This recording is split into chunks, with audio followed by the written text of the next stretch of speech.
Hello, I'm Bernard Norcott-Mahany. I work at the Bluford branch of the Kansas City Public Library. Every April, in honor of National Poetry Month, I read a few poems a day. Um, this is a regular practice of mine. I try to be much more conscious of it during April, which is National Poetry Month.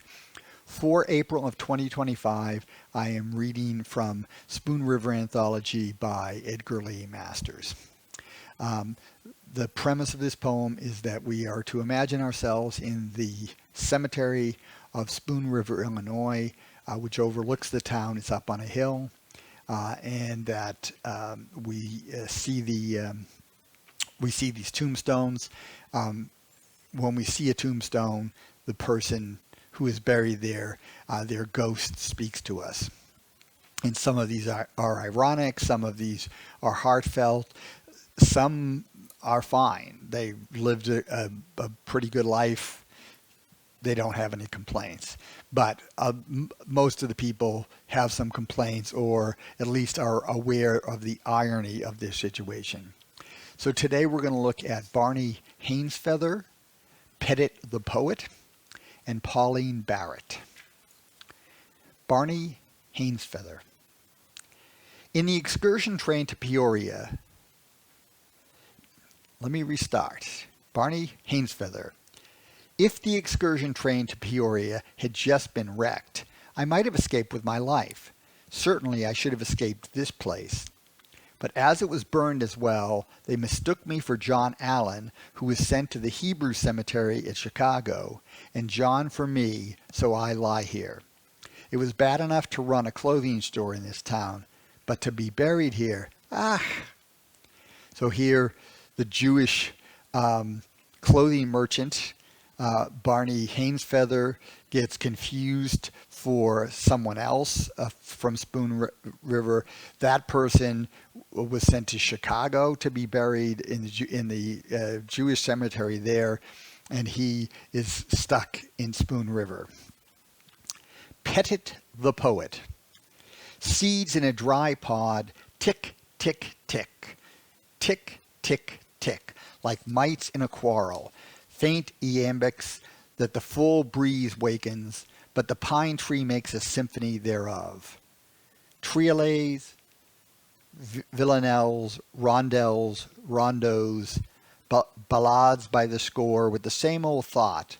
The snows and the roses of yesterday are vanished, and what is love but a rose that fades? Life all around me here in the village, tragedy, comedy, valor and truth, courage, constancy, heroism, failure, all in the loom, and oh, what patterns.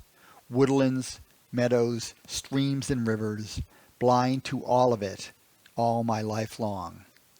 Triolets, villanelles, rondelles, rondos, seeds in a dry pod, tick, tick, tick, tick, tick, tick, what little iambics, while Homer and Whitman roared in the pines.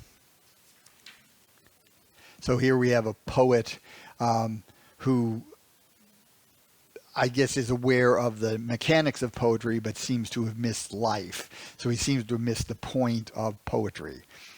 So poetry should really come out of life, and so a good poet is one who's going to be somewhat in tune with life or in conversation with life, and he failed at that. Pauline Barrett.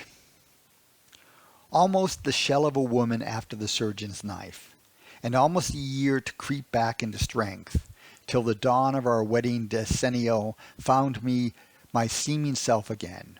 We walked the forest together by a path of soundless moss and turf, but I could not look in your eyes, and you could not look in my eyes, for such sorrow was ours, the beginning of gray in your hair, and I but a shell of myself. And what did we talk of? Sky and water, anything, most, to hide our thoughts.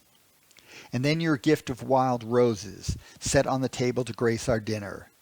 Poor heart, how bravely you struggled to imagine and live a remembered rapture. Then my spirit drooped as the night came on, and you left me alone in my room for a while, and you did as you did when I was a bride, poor heart. and I looked in the mirror and something said, "One should be all dead when one is half dead, nor ever mock life, nor ever cheat love." And I did it looking there in the mirror. Dear, have you ever understood? So I'm not entirely sure here. It sounds like Pauline Barrett, who had had an operation at her 10th wedding anniversary, she and her husband, they're pleasant enough, but the passion's gone. Maybe the passion was never fully there. And it sounds like she commits suicide, looking in the mirror, thinking that it would be better to be fully dead than half dead. So that was Barney Hainsfeather, Petit the Poet, and Pauline Barrett from Spoon River Anthology.